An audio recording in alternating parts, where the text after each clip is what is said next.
Përshëndetje TikToku. Ha! Përshëndetje TikTok, po qa TikTok, ma po qa TikTok. Po qa kjo mëlla? Qa janë këtu? Ha? To fije që, qa janë këtu, shive?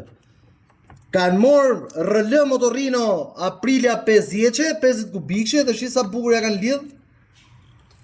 Rëllës Piaggio's me nes motorin, kjo është paketa motorino. Supozohet që paketa motorino si do Fiat kompakte dhe do paketën e vetë më vla, në vitin 2025 do paketën e vetë, po qa këto sa jesa kështu. Ky nuk është e motor që ka zbrit nga Marsi më vla, është motor komun Gjilera, normal me grup Piaggio 250. Ky është nivel servisi i papranueshëm, nuk mund pranohet kategorikisht një nivel servisi i tillë, sepse po të shikoni Fiat janë ndezur, janë zef, kanë marrë flak. Urdhë. Kjo është paketa motorinos e Piaggio's e Gjilerës, ja, urdhë. Një paket normale me një çmim shumë normal, ja vën këtu ke kapi kordat e vete dhe për bukurie për cilë tjetrin pa frikë, edhe me garanci, po të marrësh një paket 50 që kjo është me lutmer. Kjo ishte magjia e parë. Tash i kalojmë ke magjia e dytë. Hajde. Atëherë. Kjo është pompa benzina të Gjilerës. Rasti konkret, këtu tubi ke pompa ishte njëjtë me atak. Shikoj që ka takun këtu. Me atak mrena pompë zhytën serbator. Pastaj, kjo pompa nuk është e këtij motori. Kjo pompa është e Yamahas. Ka i qëllim, ka i emër, ka i mbiemër motori. Ky është Gjilera.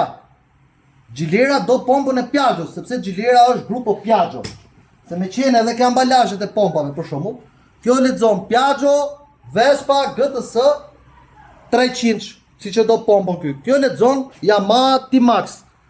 Ka i arsye pse pompat janë ndave me marka. Dhe duhet patjetër ja, pompa e re, origjinale, i vehet tubi dhe po ta shikojmë pompën e Piaggio's, po të shikoni këtu, pompa e Piaggio's ka shlica në vetvete këtu, që kur të futet tubi mos dalin më mrapsh. Kurse pompa e Yamahas nuk ka shlica. Shikoni pra, ja ta mostrojmë edhe pompën e Yamahas, që kjo është kopi që të mushet mine, që është pompa e Yamahas. Ja pra, shikoni pompën që është e vendosur këtu, që është pompa e Yamahas pa shlica. Shikoni. Pra ndaj flas për këtë nivel servisi që ndodh në vendin tonë. Është shumë e papranueshme që mekanikët punojnë në këtë lloj mënyre sepse prej njërit digjen gjithë. Ndaj kujdes se kush keni. Faleminderit.